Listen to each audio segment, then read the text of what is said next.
మందిరం వైపు అడుగులు పడ్డాయా, సినిమా హాల్ వైపు అడుగులు పడ్డాయా? దేవుని సన్నిధిలో మోకరించడానికి అడుగులు పడ్డాయా, బ్రాందీ షాప్ వైపు నీ అడుగులు పడ్డాయా? ఉపవాసం ఉండి ప్రార్థన చేయటానికి మందిరం వైపు నీ అడుగులు మందిరం వైపు పడ్డాయా? ఒక జార స్త్రీతో అక్రమ కార్యాలు చేయటానికి నీ అడుగులు పడ్డాయా?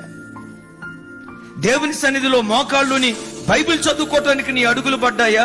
సెల్ ఫోన్ తీసుకొని రాచ కార్యక్రమాలు చూస్తూ అశ్లీలతను, అపవిత్రతను, కాముకత్వాన్ని రేకెత్తించుకోవటానికి నీ అడుగులు పడ్డాయా? వేసిన ప్రతి అడుగును కూర్చున్న లెక్క దేవునికి అప్పచెప్పాలి. అఫ్ కోర్స్ దేని గురించి లెక్క అప్పచెప్పాలి? టకాటక 3 మాటలు చెప్తాను. నీ అడుగులను కూర్చున్న లెక్క దేవునికి అప్పచెప్పాలి.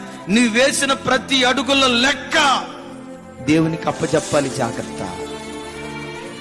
భయపడు, భయపడు, భయపడు.